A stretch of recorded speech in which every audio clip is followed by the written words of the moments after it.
Hello friends, welcome to our YouTube channel teaching exam overload. दोस्तों, आज के session के अंतर्गत आपकी जो सीटेट जुलाई 2024 की क्लासेस लगातार और अच्छे ढंग से चल रही हैं, उसमें आज हमारी एनसीईआरटी हिस्ट्री की नेक्स्ट क्लास है। इसमें आज हम क्लास 7 एनसीईआरटी हिस्ट्री के चैप्टर नंबर 8 को पढ़ेंगे, जिसका नाम है ईश्वर से अनुराग, भक्तिकाल का इतिहास। तो आज का हमारा टॉपिक क्या है? ईश्वर से अनुराग, भक्तिकाल का इतिहास, जो कि क्लास 7 हिस्ट्री का चैप्टर नंबर 8 है।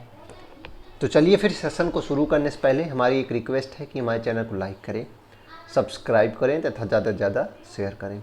चलिए देखते हैं इसमें पहला पॉइंट क्या है। पहला पॉइंट है, 7वीं से 9वीं शताब्दियों के बीच कुछ नए धार्मिक आंदोलनों का प्रादुर्भाव हुआ। इन आंदोलनों का नेतृत्व नयनार जो शैव संत होते थे और अलवार ने किया। अब ध्यान रखिएगा, इसमें पहला इंपॉर्टेंट पॉइंट क्या आ गया कि नयनार होते कौन थे? नयनार शैव संत होते थे और इनकी संख्या 63 थी। अलवार कौन होते थे? वैष्णव संत होते थे, विष्णु के समर्थक होते थे, इनकी संख्या 12 थी। ये संत सभी जातियों के थे, जिनमें पुलैया और पनार जैसी अस्पृश्य समझी जाने वाली जातियों के लोग भी शामिल थे। तो प्रश्न कैसे बनता है? प्रश्न बनता था, नयनार के बारे में सत्य कथन चुनिए। नयनारों के बारे में सत्य कथन चुनिए। पहला कथन दे देंगे, ये शैव संत थे, तो जी पहला कथन सही है। इनकी संख्या 63 थी, दूसरा कथन सही है। तीसरा कथन जो सबसे इंपॉर्टेंट आता है कि इनमें अस्पृश्य समझी जाने वाली जातियां भी शामिल थी या नहीं, तो शामिल थी। तो शामिल थी अगर आएगा तो हाँ बिल्कुल सही है, तीनों कथन सही हैं। और पूछा जाएगा इनमें केवल ब्राह्मण ही थे, तो ये कथन गलत हो जाएगा। इसमें केवल उच्च जाति के लोग ही थे, तो ये कथन गलत हो जाएगा, क्योंकि नयनार और अलवारों के जो इसमें 63 और 12 लोग क्रमशः थे, उसमें पुलैया और पनार जैसे अस्पृश्य मतलब जिसको छूना उस समय अछूत माना जाता था, ऐसी जातियों के लोग भी शामिल थे। बौद्धों और जैनों के कटुआलोचक थे। चौथा कथन क्या बन सकता है? चौथा कथन बन सकता है कि नयनार बौद्धों के समर्थक थे, जैनों के समर्थक थे, तो नहीं, बौद्धों और जैनों के कटुआल आलोचक थे और शिव तथा विष्णु के प्रति सच्चे प्रेम का मुक्ति का मार्ग बताते थे। तो नयनार और अलवार से बहुत प्रश्न बनता है। नयनार शैव संत थे, जिनकी संख्या 63 थी, आगे पढ़ेंगे। अलवारों की संख्या 12 थी। इसमें पुलैया और पनार जैसी अस्पृश्य समझे जाने वाली जातियाँ भी शामिल थी। ये बौद्ध और जैन के कटुआलोचक थे और शिव तथा विष्णु को ही मुक्ति का मार्ग बताते थे। इन्होंने संगम साहित्य, तमिल साहित्य का प्राचीनतम उदाहरण और सामान्य सन यानी ईस्वी सन की प्रारंभिक शताब्दियों में रचित में समाहित प्यार और शूरवीरता के आदर्शों को अपनाकर भक्ति के मूल्यों में उनका समावेश किया था। तो इन्होंने क्या किया था? संगम साहित्य में समाहित प्यार और शूरवीरता के आदर्शों को अपनाकर भक्ति के मूल्यों का समावेशन किया था। नयनार और अलवार घुमक्कड़ साधु थे। ये कथन पूछा जाता है। नयनार और अलवार जो होते थे, ये क्या थे? घुमक्कड़ साधु संत थे। वे जिस किसी स्थान या गांव में जाते थे, वहाँ के स्थानीय देवी देवताओं की प्रशंसा में सुंदर कविताएं रचकर उन्हें संगीतबद्ध कर दिए जाते थे। तो ये जहाँ भी जाते थे, ये नयनार और अलवार जाते थे, तो चूँकि ये नयनार और अलवार घुमक्कड़ साधु संत थे, तो ये हर गांव में घूमते रहते थे। जिस गांव में ये जाते थे, वहाँ के जो देवी देवताओं को ये देखते थे, वहाँ के जो स्थानीय देवी देवता होते थे, उनके प्रशंसा में ये कविताएँ लिख दिया करते थे और उसको संगीतबद्ध करके कविताएँ लिखते थे। कुल मिलाकर 63 नयनार ऐसे थे जो कुम्हार, अस्पृश्य, कामगर, किसान, शिकारी, सैनिक, ब्राह्मण और मुखिया जैसी अनेक जातियों में पैदा हुए थे। तो नयनारों की संख्या मैंने बताया 63 है और इसमें हर प्रकार की जातियाँ थी। उनमें सर्वाधिक प्रसिद्ध कौन था? अपार समंदर था, सुंदरार्थ और मणिक्व सागर था। इनके गीतों के 2 संकलन हैं, तेवरम और तिरुवाचकम। पूरी ये हेडिंग ही बहुत इंपॉर्टेंट है। कुल मिलाकर नयनार 63 थे। इसमें सभी प्रकार की जातियां थी, कामगर, किसान, शिकारी, ब्राह्मण, सैनिक, मुखिया सब थे। सर्वाधिक प्रसिद्ध इसमें कौन से? पहला तो अपार याद कर लीजिए, दूसरा सुंदरार और तीसरा मणिक व सागर याद कर लीजिए। इनके जो गीत थे, उनके 2 संकलन थे। संकलन मतलब कि जो गीतों को मिला के एक बुक बना दी जाती है, उसकी 2 बुक्स थी। पहला था तेवरम, दूसरा तिरुवाचकम। बहुत इंपॉर्टेंट है, इसको याद कर लीजिएगा, तेवरम और तिरुवाचकम। अलवारों की संख्या 12 थी। वे भी भिन्न भिन्न प्रकार की पृष्ठभूमि से आए थे। उनमें से सर्वाधिक प्रसिद्ध कौन थे? पेरी अलवार थे और उनकी पुत्री अंडाल थी। टोडर डिपोडी अलवार और नम्मालवार थे। तो कितने लोग थे? पेरी अलवार इंपॉर्टेंट थे, उनकी पुत्री थी अंडाल, टोडर डिपोडी अलवार थे और नम्मालवार थे। इनके गीत के संकलन किसमें थे? दिव्य प्रबंधन में थे। इनके गीत के संकलन दिव्य प्रबंधन थे। तो तेवरम और तिरुवाचकम किसमें थे? नयनारों में जो गीत का संकलन है वो किसमें है? तेवरम और तिरुवाचकम। अलवारों में दिव्य प्रबंधम है। अलवारों की संख्या 12 है, वैष्णव संत थे, और नयनारों की संख्या 63 है, ये शिव संत थे। और आगे देखते हैं हम। भारत के सर्वाधिक प्रभावशाली दार्शनिकों में से एक शंकर का जन्म 8वीं शताब्दी में केरल प्रदेश में हुआ था। तो इनका जन्म 8वीं शताब्दी में केरल में हुआ था। ये अद्वैतवाद के समर्थक थे, जिसके अनुसार जीवात्मा और परमात्मा दोनों एक ही हैं। तो ये अद्वैतवाद के समर्थक थे। इसका अर्थ क्या था, इन्होंने माना था कि जो हमारी आत्मा है और जो परमात्मा अर्थात ईश्वर है वो दोनों एक ही हैं। उन्होंने यह शिक्षा दी कि ब्रह्मा जो एकमात्र या परम सत्य है वह निर्गुण और निराकार है। उनकी शिक्षा क्या थी कि ब्रह्मा जो एकमात्र और परम सत्य है, जो ही ईश्वर है, वह निर्गुण है, उनका कोई गुण नहीं और कोई आकार नहीं, उनका कोई आकार नहीं है। शंकर प्रभावशाली दार्शनिकों में से एक थे, केरल में इनका जन्म हुआ था। रामानुज देख लेते हैं, विशिष्ट द्वैतवाद के समर्थक थे। रामानुज 11वीं शताब्दी में तमिलनाडु पैदा हुए थे। वे विष्णु भक्त अलवार संतों से बहुत प्रभावित थे। इंपॉर्टेंट है, ये विष्णु भक्त अलवार संतों से बहुत प्रभावित थे। उनके अनुसार मोक्ष प्राप्त करने का उपाय विष्णु के प्रति अनन्य भक्ति भाव रखना है। भगवान विष्णु की कृपा दृष्टि से भक्त उनके साथ एकाकार होने की परमानंद प्राप्त कर सकता था। रामानुजन ने विशिष्ट द्वैतवाद के सिद्धांत का प्रतिपादन किया। ध्यान रखिएगा, कहाँ पैदा हुए थे, तमिलनाडु पैदा हुए थे, अलवारों से प्रभावित थे और विशिष्ट द्वैतवाद के सिद्धांत का प्रतिपादन किया। इसका अर्थ क्या था, इसके अनुसार आत्मा परमात्मा से जुड़ने के बाद भी अपना अलग सत्ता बनाए रखती है। इन्होंने ही माना था आत्मा और परमात्मा एक हो जाती है, लेकिन आत्मा का एक अलग अस्तित्व रहता है। ये रामानुजन ने कहा था और ये 11वीं शताब्दी में तमिलनाडु पैदा हुए थे, अलवारों से प्रभावित थे। इतना इन दोनों में से इतना ही इंपॉर्टेंट है। आगे हमने पहले पढ़ा कि तमिल भक्ति आंदोलन और मंदिर पूजा के बीच क्या संबंध थे। हमने पहले पढ़ा है कि तमिल भक्ति आंदोलन और मंदिर पूजा के बीच क्या संबंध थे। इसके परिणामस्वरूप जो प्रतिक्रिया हुई वह बसवन्ना और अल्लामा प्रभु और अक महादेवी जैसे अनेक साथियों द्वारा प्रारंभ किए गए वीरशैव आंदोलन में स्पष्टता दिखलाई देती है। यह आंदोलन 12वीं शताब्दी के मध्य में कर्नाटक में प्रारंभ हुआ था। तो वीरशैव आंदोलन पूछा जाता है कि इसमें जो कौन कौन लोग शामिल थे, जो महान व्यक्ति थे जिनका नाम ज़्यादा हुआ है। तो बसवन्ना, अल्लामा प्रभु और अक महादेवी ने वीरशैव आंदोलन का शुरुआत किया था कर्नाटक से। ध्यान रखिएगा, वीरशैववाद का शुरुआत कर्नाटक से किया था। एक तमिल भक्ति आंदोलन था ये। वीरशैवों ने सभी व्यक्ति की समानता के पक्ष में और जाति तथा नारी के प्रति व्यवहार के बारे में ब्राह्मणवादी विचारधारा के विरुद्ध अपने प्रबल तर्क प्रस्तुत किए थे।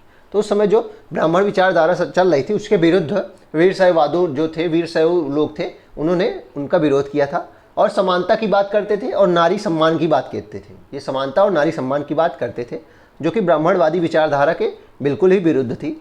इसके अलावा वे सभी प्रकार के कर्मकांडों और मूर्ति पूजा के भी विरोधी थे और इनका ये भी मानना था कि जो विभिन्न कर्मकांड, जो यज्ञ हवन आदि होते हैं और जो मूर्ति पूजा होती है, उसका भी विरोध हमें करना चाहिए। तो कर्नाटक में प्रारंभ हुआ, ये क्या था, भक्ति आंदोलन था, तमिल का वीरशैव आंदोलन। इसमें प्रमुख कौन थे, बसवन्ना, अक महादेवी, अल्लामा प्रभु, और ये ब्राह्मण विचारधारा के विरुद्ध थे।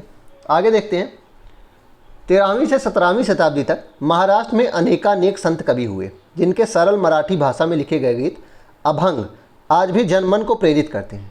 बहुत बार प्रश्न बना है कि अभंग है क्या, प्रश्न बनता है अभंग क्या है। तो सरल मराठी गीत जो है वही अभंग होता है। सरल मराठी भाषा में लिखे गए गीत को ही अभंग कहा जाता है और यह भी आज जनमन को प्रेरित करते हैं। ये महाराष्ट्र में संत तुकाराम इसमें बहुत ज़्यादा फेमस थे। उन संतों में सबसे महत्वपूर्ण थे ज्ञानेश्वर, नामदेव, एकनाथ और तुकाराम तथा सखूभाई जैसी स्त्रियाँ तथा चौक मेला का परिवार जो स्पृश्य समझने वाली महार जाति का भी था।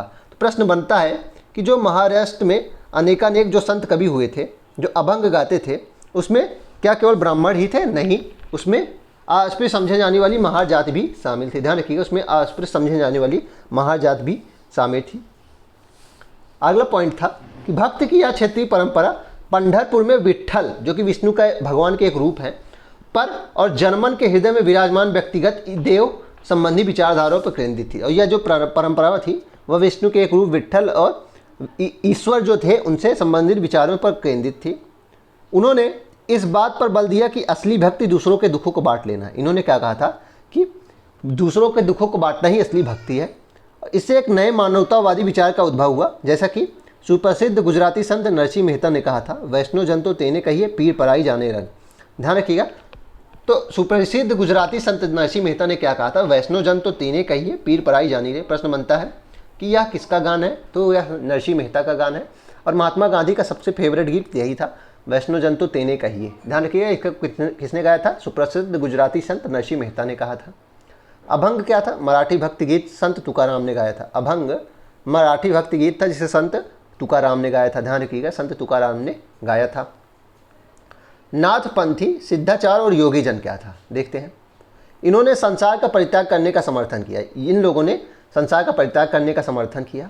इनके विचार से निराकार परम सत्य का चिंतन मनन और उसके साथ एक हो जाने की अनुभूति ही मोक्ष का मार्ग है। इनका क्या मानना था? निराकार अर्थात जिनका कोई आकार नहीं है वही ईश्वर है, वही परम सत्य है, और उनका चिंतन मनन और उनके साथ हो जाने के लिए हमें मोक्ष ही एकमात्र मार्ग है जिसका हमें सहारा ले सकते हैं हम, जिसका हमें सहारा लेना चाहिए।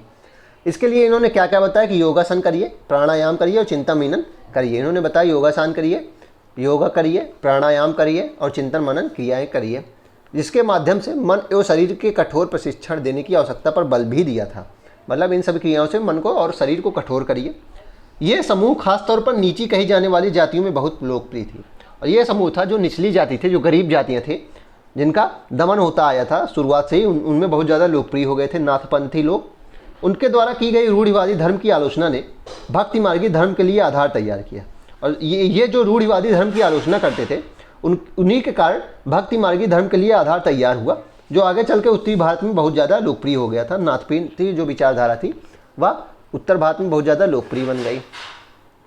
मुस्लिम विद्वान उलेमा कौन होते थे? पहला पॉइंट, मुस्लिम विद्वान होते थे, ने शरीयत नाम से एक धार्मिक कानून बनाया था। ध्यान रखिएगा, उलेमा कौन होते थे? मुस्लिम विद्वान होता था, और इसने शरीयत नामक एक धार्मिक कानून बनाया था। मुस्लिम विद्वान उलेमा कहे जाते थे, और इन्होंने शरीयत नाम का एक धार्मिक कानून बनाया था। आगे देखते हैं, अगला पॉइंट है, संत कवियों की तरह सूफी लोग भी अपनी भावनाओं को व्यक्त करने के लिए काव्य रचना किया करते थे। जैसे कि संत लोग अपनी भावनाएं हैं उसको व्यक्त करने के लिए कविताएं लिखते थे, वैसे सूफी लोग भी कविताएं लिखते थे।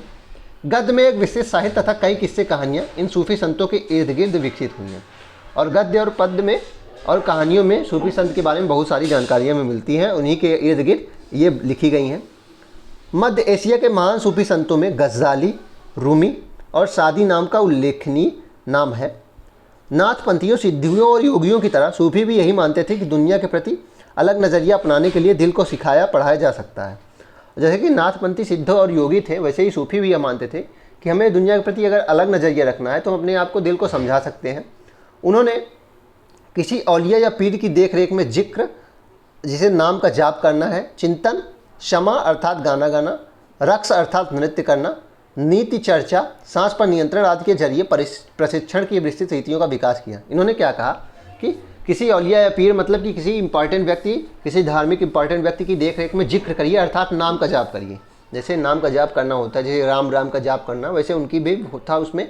चिंतन करिए, क्षमा अर्थात गीत गाइए, रक्स अर्थात नृत्य करिए, और नीति चर्चा करिए और सांसों पर नियंत्रण रखिए। आप उसके बाद आप अपने ईश्वर को पा सकते हैं। आगे 11वीं शताब्दी से अनेक सूफी जन मध्य एशिया से आकर हिंदुस्तान में बसने लगे। मध्य एशिया ट्रांसाक्सियाना का क्षेत्र था, उससे आने बसने लगे। जैसे अजमेर के ख्वाजा मोइनुद्दीन चिश्ती, दिल्ली के कुतुबुद्दीन बख्तियार काकी, जिनके नाम पर कुतुब मीनार बनाया गया है, पंजाब के बाबा फरीद, दिल्ली के ख्वाजा निजामुद्दीन औलिया और गुलबर्ग के बंदाजवाज गिसुदराज। तो इसमें इंपॉर्टेंट सभी हैं। मोइनुद्दीन चिश्ती को अजमेर के, इनका जो मकबरा है वह मोइनुद्दीन चिश्ती का अजमेर में है।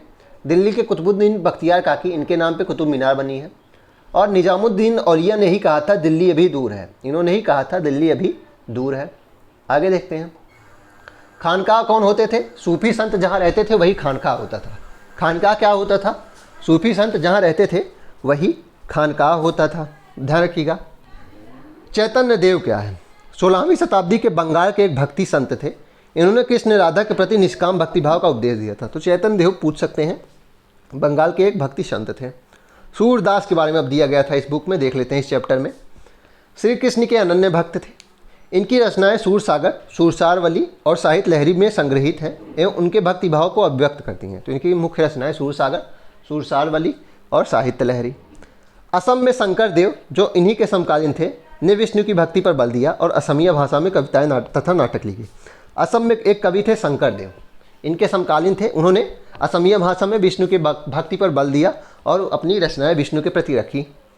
उन्होंने ही नामघर, कविता पाठ और प्रार्थना गृह स्थापित करने की पद्धति चलाई जो आज तक चल रही। तो नामघर की पद्धति उन्होंने ही चलाई। नामघर की पद्धति है क्या? नामघर है क्या? कविता पाठ करने के लिए एक भवन ही नामघर कहलाया है। शंकर देव ने ही, श्रीमद शंकर देव ने ही, जो असमिया में लिखते थे, विष्णु भगवान के संत थे, तो उन्होंने ही नामघर नामक एक तत्व, एक पद्धति स्टार्ट की, जिसमें क्या था कि कविता पाठ और प्रार्थना करने के लिए एक भवन होता था, वही नामघर कहलाता था। आगे मीराबाई के बारे में देख लेते हैं। मीराबाई एक राजपूत राजकुमारी थी जिनका विवाह 16वीं शताब्दी में मेवाड़ के एक राजसी घराने में हुआ था। मीराबाई रविदास, जो अस्पृश्य जाति के माने जाते थे, कि अनुयायी बन गई। तो मीरादास जो थी वह किसकी भक्ति बन गई? रविदास की बन गई, जो अस्पृश्य समझे जाने वाली जाति से आते थे, उनका अनुयायी बन गई। यह कृष्ण के प्रति समर्पित थी, ये कृष्ण के प्रति समर्पित थी और उन्होंने अपने गहरी भक्तिभाव के कई भजनों में अभिव्यक्त किया और अपना भक्तिभाव जो है कृष्ण के प्रति था उनको भजनों से व्यक्त किया। उनके गीतों ने उच्च जातियों के रीतियों नियमों की खुली चुनौती दी और जो इनके गीत थे, जो उच्च जाति होती थी, उनके जो नियम थे, जो रूढ़िबद्ध धारणाएं थी, उनके खुली चुनौती भी देते थे और साथ में ही भक्ति के रूप में भी ये लिखती थी। ये गीत राजस्थान व गुजरात के जनसाधारण में बहुत लोकप्रिय थे। तो ये तो वैसे पूरी देश में लोकप्रिय हो गए थे बाद में, लेकिन पूरे उत्तर भारत में, लेकिन शुरुआत में गुजरात और राजस्थान बहुत ज़्यादा लोकप्रिय हो गए थे। कबीर के बारे में दिया गया है। कबीर संभवतः 15वीं-16वीं सदी में हुए थे। इनका जन्म 15वीं-16वीं शताब्दी में हुआ था। ये एक अत्यधिक प्रभावशाली संत थे। इनका पालन पोषण बनारस में या उसके आसपास एक मुसलमान जुलाहा यानी बुनकर परिवार में हुआ था। तो इनका जो माता पिता का प्रोफेशन था वो क्या था? जुलाहा था, यानी कि बुनकर का परिवार था, मुस्लिम परिवार था और बनारस के आसपास इनका पालन पोषण हुआ था। अब देख लेते हैं, अगला पॉइंट हमारा दिया गया था गुरु नानक साहब के बारे में। देख लेते हैं गुरु नानक साहब। तलवंडी पाकिस्तान में ननकाना साहब एक स्थान पड़ता है, तलवंडी, जो कि पाकिस्तान में ननकाना साहब है, उसी के आसपास है, में जन्म लेने वाले बाबा गुरु नानक ने करतारपुर कहाँ है? रावी नदी के तट पर डेरा बाबा नानक के स्थान पर में एक केंद्र स्थापित करने से पहले कई यात्राएं की थी। उन्होंने अपने अनुयायियों के लिए करतारपुर में एक नियमित उपासना पद्धति अपनाई। इन्होंने क्या किया कि जो इनके अनुयायी, जो इनके भक्त थे, उनके लिए करतारपुर में एक नियमित उपासना, मतलब नियम से रोज़ उपासना पद्धति अपनाई, जिसके अंतर्गत उन्हीं के शब्दे अर्थात भजनों को गाया गया था। जिसके अनुसार क्या होता है कि इन्हीं के भजनों को गाया जाता था। उनके अनुयायी अपने अपने पहले धर्म या जाति अथवा लिंग भेद को नज़रअंदाज करके एक साझी रसोई में इकट्ठे खाते पीते थे। जो इनके अनुयायी थे, उनका पहले धर्म था, उससे उनको मतलब नहीं होता था, वो एक ही रसोई में एक साथ खाना खाते थे। आगे देखते हैं, इसे लंगर कहा जाता था। जो एक साथ खाना खाते थे उसे लंगर कहा जाता है। लंगर अभी भी सिख धर्म में चलता है, जिसमें आप किस जाति से जा रहे हैं भोजन करने उससे नहीं मतलब है, आपको नीचे ही बैठ के खाना है, सबको साथ में खाना है। बाबा गुरु नानक ने उपासना और धार्मिक कार्यों के लिए जो जगह नियुक्त की उसे धर्मशाल कहा गया और धार्मिक कार्यों को करने के लिए जो जगह बाबा नानक साहब ने चुनी थी उसे धर्मशाल कहा गया, जिसे बाद में गुरुद्वारा नाम दे दिया गया। जिसे बाद में क्या कह दिया गया? गुरुद्वारा कह दिया। जैसे कि सिखों के पवित्र धर्म क्या है? गुरुद्वारा हो गए। उसका पहला नाम क्या था? धर्मशाल था, जिसकी स्थापना किसने की थी? गुरु नानक ने की थी। आगे 1539 में अपनी मृत्यु के पूर्व बाबा गुरु नानक ने एक अनुयायी को अपना उत्तराधिकारी चुना था, जिसका नाम लहड़ा था। ध्यान रखिएगा, 1539 में जब इनकी मृत्यु हुई उससे पहले ही इन्होंने अपना उत्तराधिकारी चुन चुका था, इन्होंने चुन लिया था, जिसका नाम लहड़ा था। बाद में इनका नाम क्या हुआ? गुरु अंगद हो गया। बाद में इनका नाम गुरु अंगद हो गया। गुरु अंगद नाम का महत्व यह था कि गुरु अंगद बाबा गुरु नानक के ही अंग माने जाते हैं और गुरु नानक ने क्या कहा था कि ये मेरे ही अंग है, जिसे मैं अपना उत्तराधिकारी चुन रहा हूँ। गुरु अंगद ने बाबा गुरु नानक की रचनाओं का संग्रह किया और गुरु अंगद ने क्या किया कि जो बाबा गुरु नानक की रचनाएं थी उसको एक संग्रहित किया, मतलब उन्होंने रचनाएं जो लिखी थी उसको एक जगह मिला के संग्रहित किया और अपनी भी जो कृतियाँ थी उस संग्रह में जोड़ दिया। जो इन्होंने भी कुछ लिखा था उसको भी उस संग्रह में जोड़ दिया। संग्रह एक नई लिपि गुरुमुखी में लिखी गई। ध्यान रखिएगा, इन्होंने एक नई लिपि का विकास किया जो कि गुरुमुखी है और पंजाबी भाषा बाद में इसी भाषा से बनी। ध्यान रखिएगा, संग्रह को एक नई लिपि में लिखा गया जिसको गुरुमुखी कहा गया और बाद में पंजाबी भाषा गुरुमुखी लिपि से ही निकली है। गुरु अंगद के 3 उत्तराधिकारियों ने भी अपनी रचनाएं नानक के नाम से लिखी और गुरु अंगद के भी 3 उत्तराधिकारियों ने भी अपनी रचनाएं नानक के नाम से लिखी। इन सभी का संग्रह गुरु अर्जुन देव ने 1604 में किया। ध्यान रखिएगा, इन सभी रचनाओं का संग्रह फिर से गुरु अर्जुन ने 1604 में किया।